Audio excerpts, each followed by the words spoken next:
साथियों, आज की कहानी है उत्तराखंड की राजधानी देहरादून, जो अपने शांत वातावरण, सुंदर पहाड़ों और हरी भरी वादियों के लिए जाना जाता है। लेकिन इस शहर के बस स्टैंड पर एक रात ऐसी भी आई थी जिसने इस शहर की शांत छवि को हिलाकर रख दिया। वहां एक ऐसी घटना घटी जिसने न केवल शहर के लोगों को बल्कि पूरे देश को झकझोर दिया था। तो आइए इस वीडियो शुरू करते हैं। अगर आपने मेरा चैनल राज क्राइम क्रॉनिकल सब्सक्राइब नहीं किया है तो आगे बढ़ने से पहले कृपया अपने चैनल को सब्सक्राइब अवश्य करें। तो आइए कहानी शुरू करते हैं। तो साथियों, रात का समय था। बस स्टैंड पर हलचल धीरे धीरे कम हो रही थी। एक 19 साल की लड़की जिसका नाम रितु था, अकेली बस स्टैंड पर बैठी अपनी बस का इंतजार कर रही थी। वह अपने कॉलेज की परीक्षा देकर लौट रही थी और अपने घर वापस जाने की तैयारी में थी।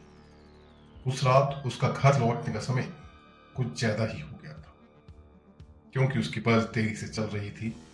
बस स्टैंड पर उस समय कुछ स्थानीय लोगों के अलावा कुछ ऐसे शख्स भी मौजूद थे जिनकी नीयत बिल्कुल भी सही नहीं लग रही थी। 3 युवक जो पास की एक चाय की दुकान पर बैठे हुए थे, रितु को अकेली देखकर उसकी तरफ बढ़ने लगे। रितु को उनके इरादे भांपने में कुछ देर तो लगी, लेकिन जल्द ही उसने समझ लिया कि स्थिति बिल्कुल भी ठीक नहीं है। उसने अपना फोन निकाला और अपने पिता को कॉल किया, पर नेटवर्क की समस्या के कारण कॉल कनेक्ट ही नहीं हो पाया। जैसे जैसे समय बीतता गया, वे तीनों युवक रितु के और करीब आते चले गए। उन्होंने उसका रास्ता रोका और उससे बेहुदा बातें भी की। रितु ने घबराकर उनसे दूरी बनाने की कोशिश तो की, लेकिन अब वह इन तीनों के जाल में फंस चुकी थी। धीरे धीरे उनकी बातों ने बदसूरत रूप लेना शुरू कर दिया। इन हमलों से और दर्दनाक घटनाओं से रितु ने भागने की कोशिश की, परंतु उन तीनों युवकों ने उसे घेर लिया। उन्होंने उसे धक्का देकर बस स्टैंड के ही एक कोने में फेंक दिया, जो काफी सुनसान जगह थी और वहां अंधेरा तो व्याप्त था ही। वे तीनों एक के बाद एक रितु पर टूट पड़े। उसकी चीखें सुनने वाला भी कोई नहीं था और वो खुद को बचाने के लिए हर संभव प्रयास कर रही थी, लेकिन उसकी ताकत उन 3 दरिंदों के सामने कमजोर पड़ रही थी। रितु के सामने कुछ घंटों तक बेरहमी की गई और उसका बलात्कार भी किया गया। उसकी आत्मा, उसका शरीर, उसकी सारी आशाएं अब टूट चुकी थी।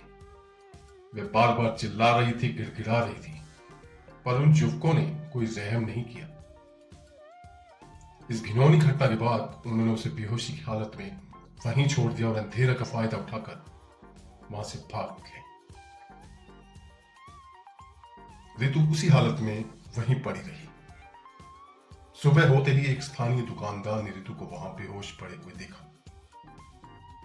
रितु के कपड़े अस्त गए। डॉक्टर ने उसकी हालत गंभीर बताई और तुरंत उसे इमरजेंसी वार्ड में भर्ती भी कर दिया।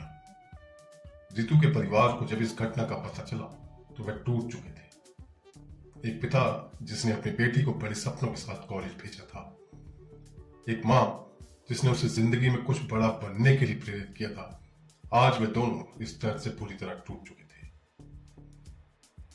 पुलिस ने तुरंत ही इस कार्रवाई शुरू कर दी। बस स्टैंड के सीसीटीवी फुटेज के आधार पर उन तीनों युवकों की पहचान भी हो गई। वे तीनों युवक स्थानीय ही थे और छोटी मोटी चोरी और अपराधों में पहले से ही शामिल थे। पुलिस ने तीनों को गिरफ्तार किया और उन पर बलात्कार और हत्या की कोशिश के गंभीर आरोप भी लगाए।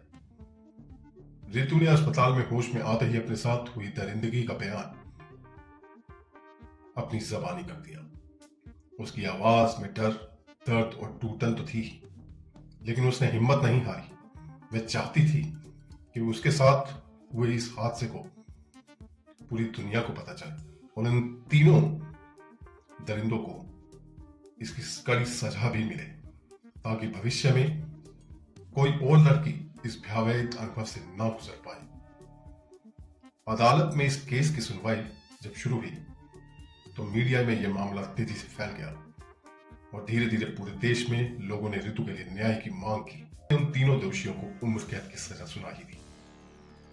साथियों, रितु की लड़ाई सिर्फ उसकी नहीं थी, बल्कि उन सभी लड़कियों की और महिलाओं की थी जो समाज में इस तरह की बर्बरता का सामना करती हैं। यह कहानी सिर्फ रितु की नहीं है, बल्कि उस हर प्रत्येक लड़की की है जो समाज में सुरक्षित महसूस नहीं करती। यह घटना बताती है कि किसी भी महिला की सुरक्षा को लेकर हमें सदैव सजग और सतर्क रहना चाहिए।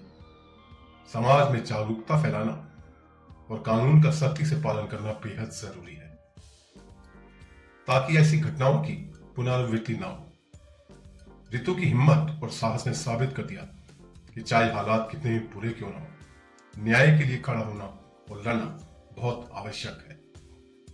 इस घटना ने देहरादून और पूरे देश को झकझोर दिया, लेकिन इसके बाद लोगों में जागरूकता तो बढ़ी, लेकिन हालात फिर भी वैसे के वैसे ही रहे। आज महिलाओं की सुरक्षा को लेकर नए कदम उठाए जा रहे हैं। साथियों, ये कहानी न केवल दिल दहलाने वाली है, बल्कि समाज को एक सच संदेश भी देती है। हमें यह समझना ही होगा कि महिलाओं की सुरक्षा हमारी प्राथमिक जिम्मेदारी है। इसके लिए हमें सशक्त कानून और समाज में सकारात्मक बदलाव की जरूरत है। इस घटना से यह भी सीख मिलती है कि चाहे वक्त कितना भी बुरा क्यों ना हो, हमें न्याय की उम्मीद कभी नहीं छोड़नी चाहिए।